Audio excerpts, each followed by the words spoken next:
Welcome to Behind the Numbers, football card podcast that keeps you up to date with football and the hobby with product reviews, single prices, rookie reports, and player performances. Each week, giving you new angles have fun with football cards in the hobby. This week, we'll take a glance at some of the secondary products, XR, Illusions, Absolute, Phoenix, and Spectra to see how they're doing in the market. I'm going to give you my top 5 players 25 and under for each position for long-term holds and buys. We'll take a close look at how Mosaic's grading in the early stages and talk about whether that's a good or bad thing long-term. We'll have our normal rookie check-in, talk about the top 5 takeaways from the previous week, and now, time for the show.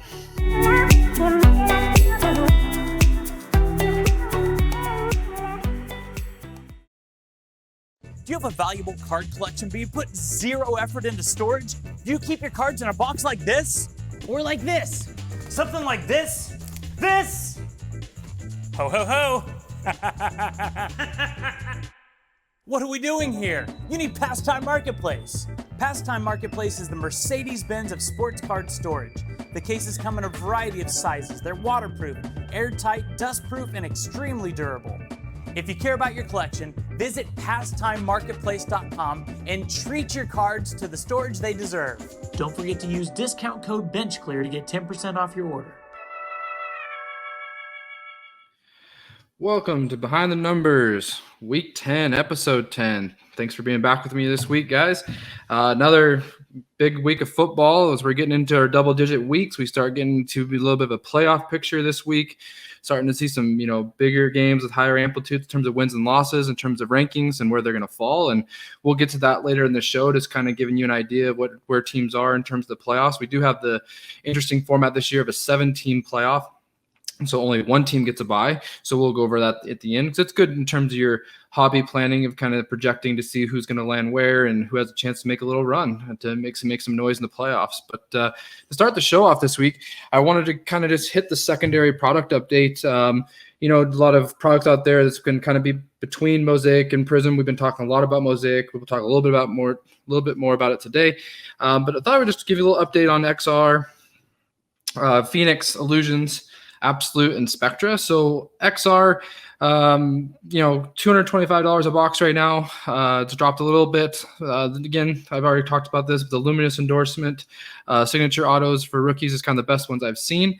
I really like those. I think they're awesome. I've been eyeing a Herbert for a while, and just kind of one strategy, and just to kind of give you context, we talk a lot about pricing here, and we talk about pricing to help you get the most out of your money, not to make $1 million, not to be big time flippers, just trying to give you guys the best strategies to get the cards you want for prices that you can enjoy. And that's my honest truth when it comes to that. And a perfect example of this, and I have two actually, is, this XR Luminous Auto of Herbert right now.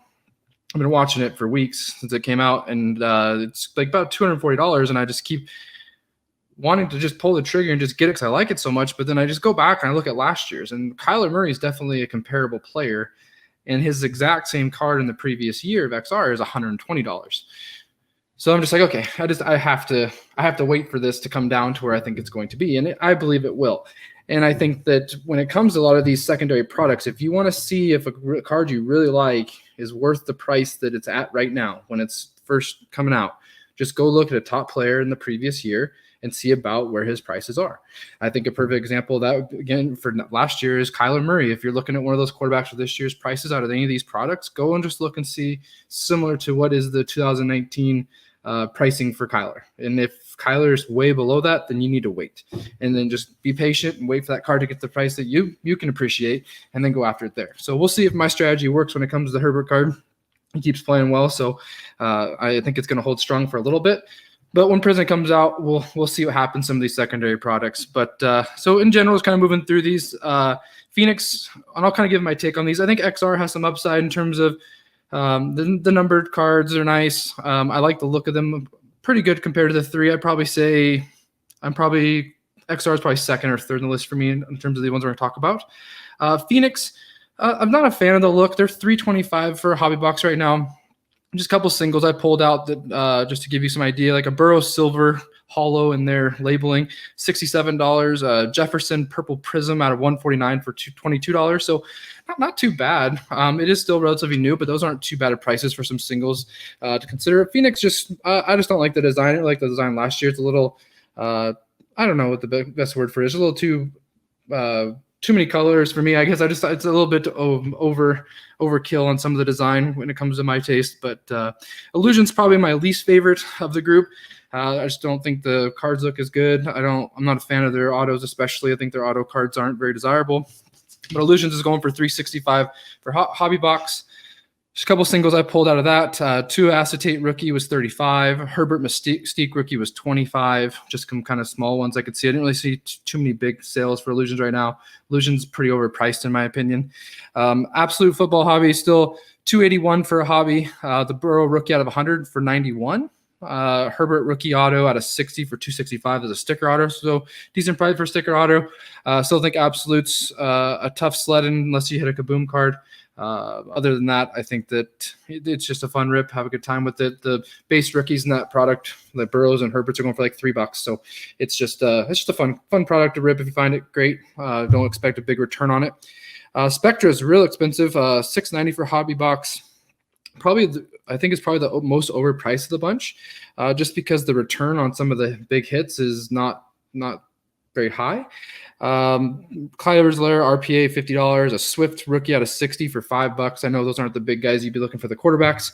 I know a good friend of mine pulled the Tua Radiant RPA.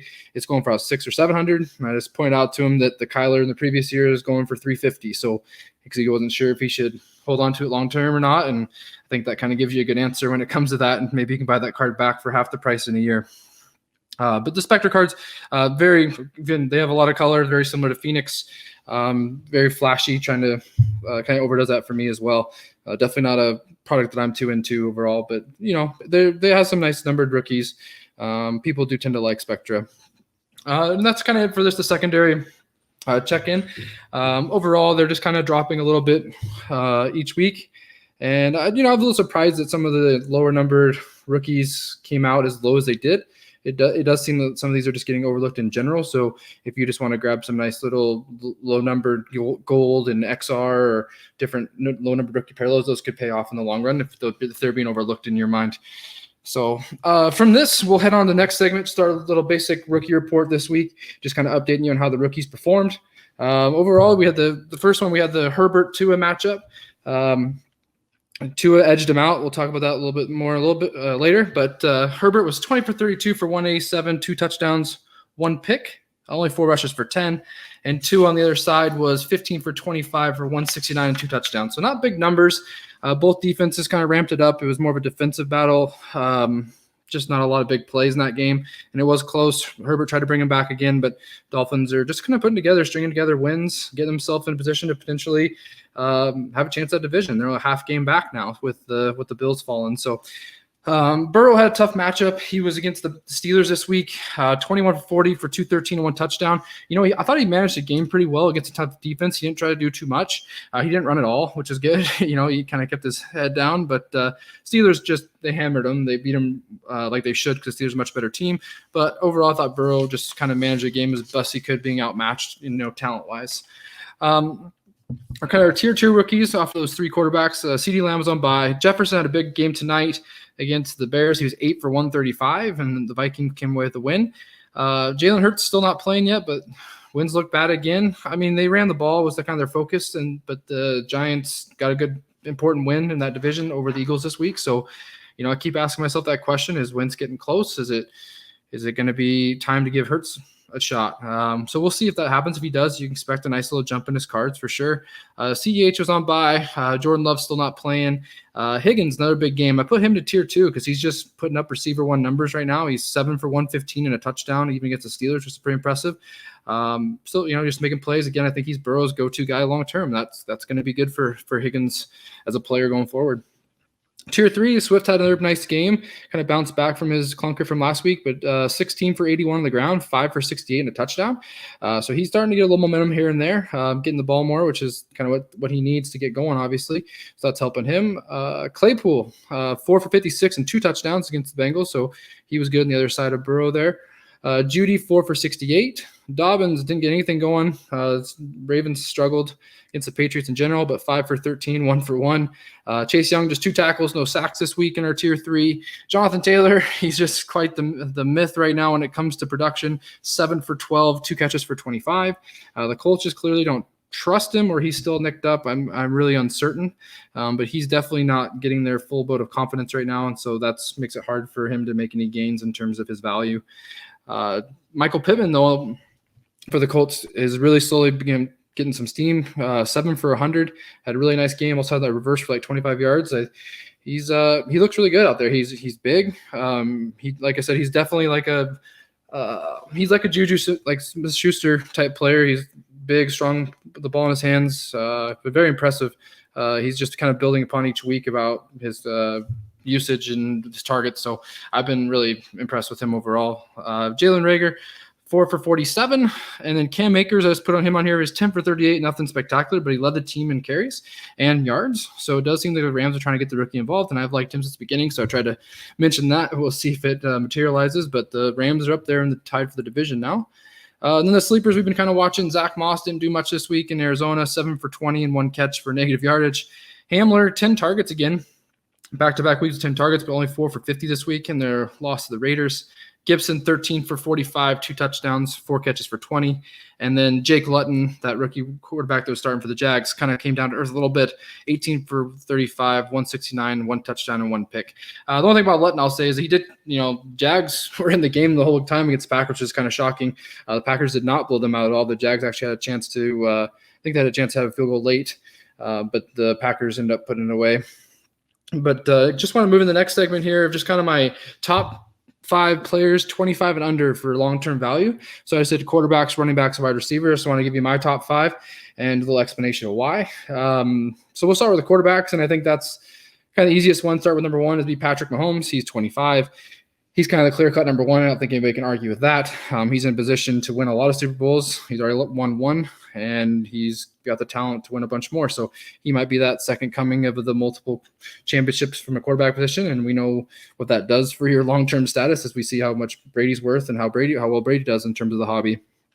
Number 2, I feel like Mahomes is the clear 1, and then 2, you can have a little bit of argument, but especially after the game this week, Kyler Murray, he's my number 2. He's 23, so he's 2 years younger than Mahomes. Just a fantastic talent. He's got Hopkins, he's got the number 1 receiver. He got the offense clicking. He runs really well. Yeah, he's just an exciting player. He's electric. The only drawback with Murray is can the Cardinals put a team together that actually can be true contenders? That's going to be the real question for him long term, because when it comes to the quarterback position, it's about championships and your ability to get there. And so that's going to be the interesting thing for him. But the talent is through the roof. It's exciting. People love watching him. I love watching him.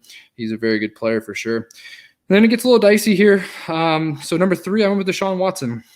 I'm really optimistic on the Texans putting the staff together that's going to help him and getting that team put together. I know they're going to have a tough time this year without draft picks that they've kind of depleted for nothing, basically. But I do like Watson's talent. I do like his arm talent. I think he's a really good thrower along with his running ability, and he's still only 25 as well. So I do see Watson having some good long-term value. I think the Texans are in a division that is not locked down in terms of the talent like the NFC West is for Kyler. So I think Watson has a pretty good position to make gains in that division. Number 4, I went with Herbert here. Maybe like a little bit of a homer pick, but I just think that what we've seen from him at the age of 22, and if the Chargers can put some stuff around him, I think that he's in a really good position. He does have the roadblock of being in Mahomes' conference, but you never know. Once they get some stuff put together and they play them enough, they get to know the Chiefs enough, they could slow them down. The Chargers tend to play the Chiefs really well. So I just think that Herbert's has a chance to really make some gains, and right now he's number 4 for me in terms of quarterbacks I want to own. And then number 5, I went with Burrow. And so, probably going to – the hot take is he has no Lamar Jackson, no Josh Allen. I went with Burrow just because I just like his arm talent. I think he's – of the list, he has just as good arm talent as most of these guys besides Mahomes, of course. But I just think that the Bengals are going to also have a very good position to build a team around him with the draft picks they have. And I think the offensive-minded coach they have, I think Burrow is going to be in a good position to continue to grow. So my thing with Lamar and my thing with Josh Allen is just their passing – efficiency on a week-to-week basis is just concerning. I just don't see them getting to the passer level to to go forward. I think Allen had a good game against the Cardinals. He was one of his better ones. Just the ups and downs of his games of 15 for 26 and 150 to 400 yards. I just don't know how sustainable that is. And so we'll just kind of see. It was a little bit of injury to Allen, so Allen might be a guy that slides up to 5, but I feel better about Allen's arm talent than I do about Lamar's. Lamar, that's been the concern with me from his rookie year to his playoff flops to what we're seeing this year. Just his passing efficiency is not something that I feel good about long term at the quarterback position. I think he's an effective player with his legs. Still think he's on a pretty good team. They're 6-3 now, so they're losing a little bit of traction in terms of the AFC North. But I went with Burrow. I just went with the guys that I felt like are the better passers when it comes to long-term value for the quarterback position. Running backs, running backs definitely we know are a tough sell when it comes to long-term value in terms of the hobby. I went with CMC at my number 1 still because he's only 24. I know he's dinged up with the shoulder and he's supposed to be out next week as well. So if you see any dip in his prices, I still think this is just kind of a fluke thing for me. I don't think he's going to be an oft-injured player. So I do think if you can scoop some stuff up for CMC, if you like him quite a bit like I do, go and get it while you can because I think it might have a little bit of a drop, especially the Panthers pretty much out of it. They've lost 4 straight now. They put Ezekiel Elliott number 2. That might be a little high, but my thing with him, he's 25 now. I still think the Cowboys, once they get Dak back, they'll have a chance to do better than what they're obviously doing now. But the coaching and the stuff around the Cowboys is a whole other story. But Zeke just seems like a kind of a safe bet in terms of the market, in terms of his production for next year. He will drop this year. I really see him not doing much fantasy-wise or doing much to his normal standard because they have no line, they have no quarterback. I just don't see. So you might have some good opportunity to buy him this offseason going into next year. So something to think about. Still number 2 on my overall talent. Kamara, I put at 3. He's also 25. He's going to have a pretty good shot to having a long career because even if he doesn't get the running usage from the running back position, he does the passing game usage. He could still provide value as a running back down the line even if he's not going to be an every down back. But right now he's doing it all. He's catching, running, a lot of usage, getting over 100 all-purpose yards every game. He's just a very impressive player in this league in terms of his catching ability. I had to move Dalvin Cook up here to 4, but in terms of his last 2 or 3 games, he's been a monster. Dalvin Cook's biggest thing is just can he be healthy and how it's sustained, and he's also not in the best market. So but Dalvin Cook, in terms of talent, in terms of long-term, he's not stud 17 prism. He's a top 5 for me for sure. So I have him at 4. And then I snuck Saquon Barkley in there. I know he's going to be coming off the ACL. He's still in a great market. He's only 23 still. So we've seen proven over and over again that running backs and players come back from torn ACLs. I think Saquon will, and I think that he is a guy that you're going to have opportunities to buy right now as well. While he's on the shelf, just got done with surgery actually a week or 2 ago, they said. So moving on to the receivers, I've been talking about this player quite a bit every week in terms of his monster performances. Kind of a quiet week this week, but DK Metcalf, he's my number 1. He's number 1 receiver to go and get. That's 25 and under. He's 22. I just see the upside with the size, and again, having Russell Wilson long term, he's just going to have a really good opportunity to make a lot of noise and have a lot of catches and touchdowns.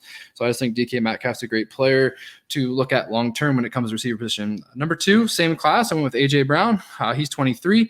Not quite as consistent of an offense or quarterback long term is the concern, but he's such a touchdown monster. I just really think that he'll find ways to get in the end zone and be relevant in scoring for the foreseeable future as long as he can stay healthy. Number 3, I snuck in CeeDee Lamb. Might be go back and forth between him and Justin Jefferson, mostly because of age here. He's 21, so he's quite a bit younger than the 25 threshold. I do think the Cowboys are going to find they're either going to move on from Gallup or Cooper. I don't think all 3 of them are going to be there long term, and I do think that Lamb will continue to work the slot and have success there. Justin Jefferson, another big game tonight. He just seems like he's a number 1 receiver waiting to happen. Thielen's going to kind of slip in that number 2 role easily. I think he's actually better as number 2. And Jefferson just seems to be the guy that can put up those big numbers for the Vikings. So we got 2 Vikings and 2 Cowboys in there. I didn't realize that. And the last guy, he's actually a lot younger than people think, is Juju Smith-Schuster. I put him on here at 5. He's still 23. He's really young. And so, he's still getting 10 targets or so from Big Ben a week. It's productive, obviously on a good market team that's going to be relevant continuously as long as they can kind of figure out life after Ben. But in general, I think Juju he kind of surprised me because I forgot he's 23. His age always kind of sneaks up on me. Just kind of some guys I left off here. So yeah, we talked about Josh Allen, we talked about Lamar. So Tua, yeah, he's just getting in there. We're just seeing what he can do with the Dolphins. The Dolphins have a very bright future. His numbers haven't been crazy good, so he hasn't quite put up the Herbert Burrow type games, which it's not a concern. He's just not overly impressive yet. Josh Jacobs is slightly off the running back options, mostly just because he has a nice 120-yard games. He has the 30-yard games. I kind of want to see a little more consistency. And then you have those young guys that have a chance, like Swift and Clyde Edwards-Helaire, if they can get going down the line. A couple of receivers just kind of barely missed. Judy barely missed. He's starting to show a lot of reasons to be on there. Chris Godwin, if he can kind of stay healthy, I think he's only 24. He's still with the Bucs. He's got a really good opportunity, I think, to continue to put up good numbers. Calvin Ridley is 25, but he's kind of dinged up. Will he be the number one once he gets back in and Julio's kind of trending on the other direction? One guy to look up for too is that if the Jags need a position to take a quarterback, I think DJ Chark is a guy that can be really, really productive if he has a quarterback. So he's only 24, has a lot of speed out of LSU. He's just a guy that definitely, if they get in the right situation, I can see him putting up some big numbers as well. So that's just my top 5 players under 25 to target. Go ahead. Love to hear your comments on the show here of some guys that you like that maybe I didn't mention, or maybe tell me why, Josh Allen or Lamar should be on there. I completely love the discussion. But anyways, let's move on to Mosaic football gym rates. I just looked those up and have a conversation with a couple of my friends in my Facebook rooms about Mosaic and how awful some of the cards look. And then they were starting to get some early pop reports on them and just kind of seeing that they are grading poorly. They're not grading well, which, is that a good thing or bad thing? And I remember when I first talked to Ty about this on the live show, he thought it was a good thing. He just said that's going to mean there's going to be less gyms. And so they're going to be more valuable, which when you're a person who's submitting a lot of base rookies or a lot of rookies, that could be good for you. But if you're a common collector that only has 2 or 3 shots and those 2 or 3 shots are bad, then that can frustrate you. So there's kind of double-edged sword when it comes to that angle. But in terms of, I just want to kind of give you some numbers on that. So currently there's been 3,800 cards that have been submitted to PSA for Mosaic. So they have a 54% gem rate overall. So that's overall. That's all the cards. But that's actually pretty standard. I think PSA is getting closer to 60% in terms of gem rate. So, 54% is not terrible at all. But just for context, just because, I only use basketball when it comes to Mosaic because basketball is the one that's been all the way through the gambit in terms of grading and pretty much ripping. And, we got a little extra surge supply that came out a couple weeks ago magically. But the Zion Mosaic base was out of 5,526 base graded, 63% were gems. That's very normal. For Jaw, he was only 2,256 base were graded, and 51% were gems. So they're right in that over 50%, between 50 and 65% threshold that typically you can expect when it comes to PSA. So the reason I give you that is just give you a baseline of now let's kind of talk about some of the football numbers that are coming out. And this is really early, so we don't have a very huge number that they've taken in, but this is just something to think about in terms of watching these numbers as more come in. So Joe Burrow, and this is kind of the one that actually kind of floored me. Joe Burrow's base gym rate right now is 21%. So he only has 21% of his gyms have been submitted. I think it was around 300 have gemmed. So that's obviously really low. I think it was, what was it? 20. Oh yeah. Sorry. And then 21% were PSA 9. And then the other side, all the rest were 8 or lower. So there's only 40% that were 9 or better when I was looking at the PSA pop reports. So that was really discouraging. Like I couldn't believe that. A couple other stats, and I've heard that the color has been grading well, and the numbers do support that. Pink gem rate for Burrow was 1527 for 56%. I'll just give you the percentages. If you guys don't need the numbers, I guess. The green gem rate, 53%. Mosaic Prism, 38%. And Mosaic Silver is 17%. So it does fall in line with what I've been kind of hearing in different chat rooms is that, the colors have been doing well. The silvers and the base have not been doing well. Well, the Mosaic Silver for Burrow is 17%, and his base is 21%. So those are not doing well. So what that can mean is if you do have opportunity or you do happen to have a really good shape silver or base Burrow, definitely get it graded. And if you have a gem, you have a pretty rare card when it comes down to it. I thought an interesting stat was of the 385 cards for Burrow that was graded that was an SP or color, 39% gemmed. So 39% rate on just the color all in general.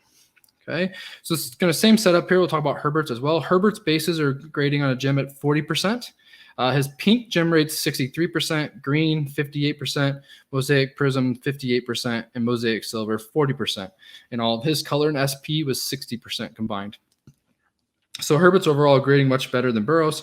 Again, the reason I picked these three, I picked the pink because that's the cello fine that people are chasing. The greens are just another common non-numbered color, and the Mosaic Prism is a non-numbered parallel as well, just kind of the more common ones, just to get a little more sample, and along with the silvers, which is one of the ones that we're chasing.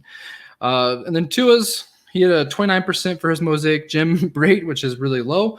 He actually had a kind of crazy stat. He has his green, so Tua's greens are an 82% gem rate. His pinks 54%, his Mosaic 70%, his silvers 38%, and then his color or SP at 66%.